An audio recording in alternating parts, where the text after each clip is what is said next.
வணக்கம். சலாம் சத்து மலேசியா RTM தமிழ் செய்திகளுடன் நான் சந்திரகலாயப்பன்.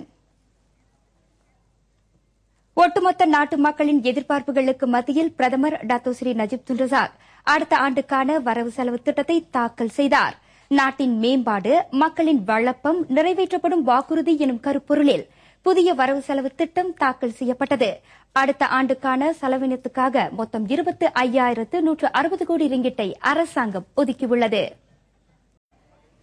மேம்பாடு கண்ட நாடாக மலேசியாவை உருவாக்க கல்வித்துறை அடித்தளமாக விளங்குகிறது.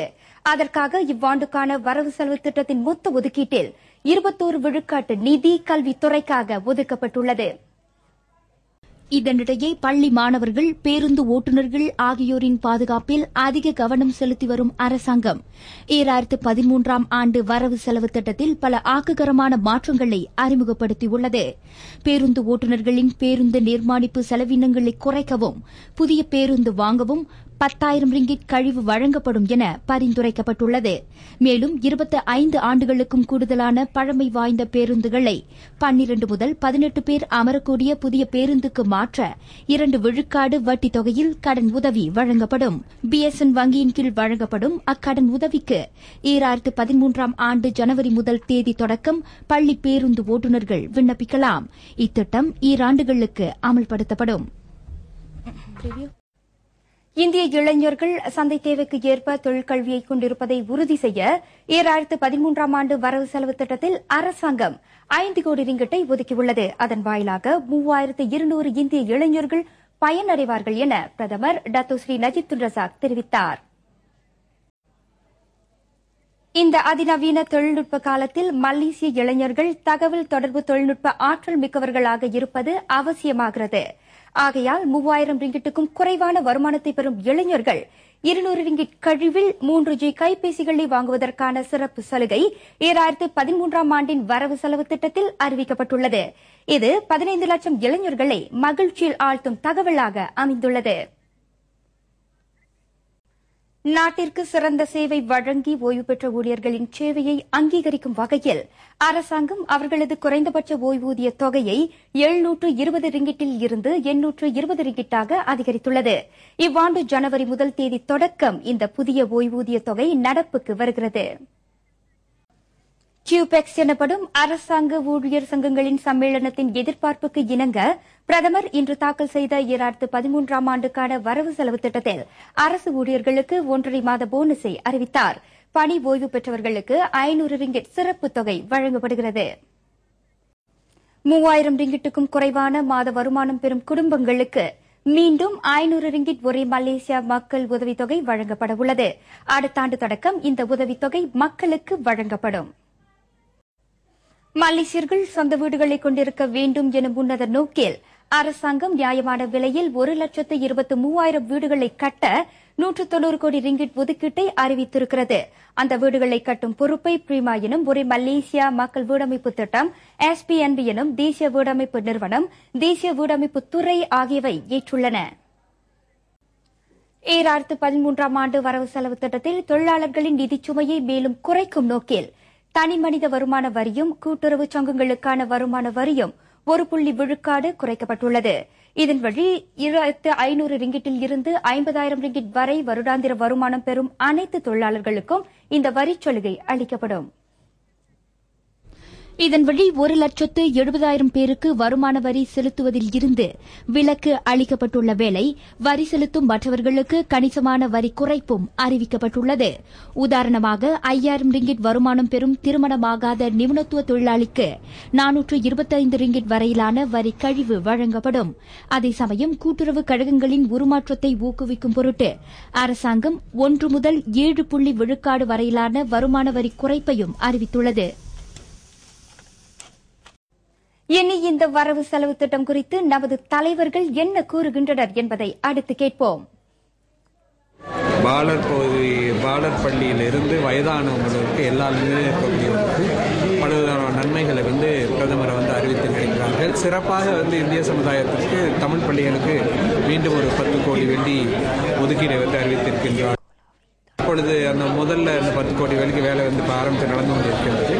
அதோட தொடர்ச்சியாக இன்னும் 10 கோடி வேலை, இன்னும் பல தமிழ் பள்ளிகளை கட்டுவதற்கும் இருக்கக்கூடிய பள்ளிகளில் இருக்கக்கூடிய குறைபாடுகளை சரி செய்வதற்கும் அது வந்து ஒரு பேர் உதவியாக இருக்கும். இளைஞர்களுக்கு 50 மில்லியன் கொடுத்துருக்காங்க இந்த தொழில் நுட்பத்திற்கு, தொழிற்கல்விக்காக 50 மில்லியன். அது வந்து நமது மனிதவள அமைச்சு மூலமாக இன்ஸ்டிடியூட் லத்தியான் மஹிரான் மூலமாக செய்யப்படும் என்று நினைக்கின்றேன்.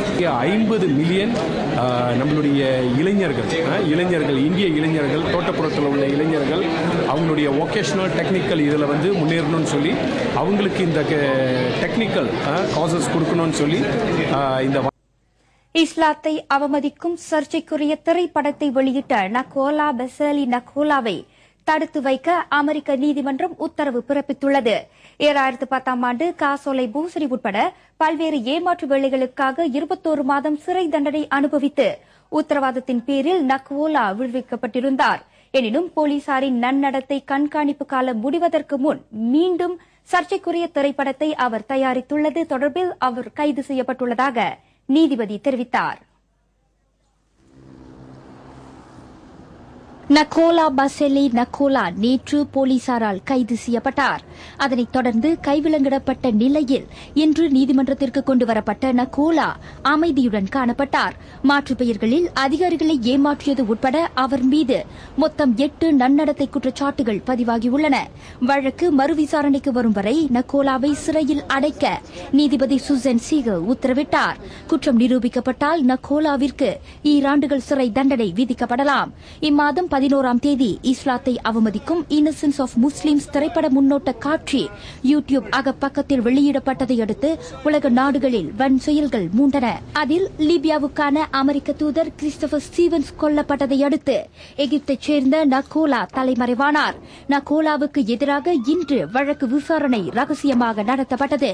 நகோலாவை சிறையில் அடைத்தால் அங்கிருக்கும் முஸ்லிம்களால் அவரது உயிருக்கு ஆபத்து நேரும் என்பதால் $10,000 அமெரிக்க உத்தரவாத தொகையோடு அவரை விடுவிக்க வேண்டும் என அவரது வழக்கறிஞர் செய்திருந்த மனுவை நீதிபதி தள்ளுபடி செய்தார். அமெரிக்கா மின்னியாபோலிஸ் வர்த்தக நிலையத்தினுள் நுழைந்த ஆடவன் ஒருவன் மேற்கொண்ட துப்பாக்கி சூட்டு தாக்குதலில் 4 உயிர் இழந்தனர். இத்துப்பாக்கிச் சூட்டு தாக்குதலை மேற்கொண்ட ஆடவனும் தன்னைத்தானே சுட்டுக்கொண்டு உயிர் இழந்ததாக மின்னியாபோலிஸ் வட்டார துணை போலீஸ் அதிகாரி கிறிஸ் ஆண்டர்சன் தெரிவித்தார். இச்சம்பவத்தில் 4 காயமடைந்ததாகவும் அவர்களில் 3 நிலை கவலைக்கிடமாக உள்ளதாகவும் போலீசார் கூறினர். இத்தாக்குதலுக்கான காரணம் விசாரிக்கப்பட்டு வருகிறது. இச்சம்பவத்தில் உயிர் இழந்தவர்கள், காயமுற்றவர்கள் ஆகியவர்களின் பெயர்களை போலீசார் வெளியிடவில்லை.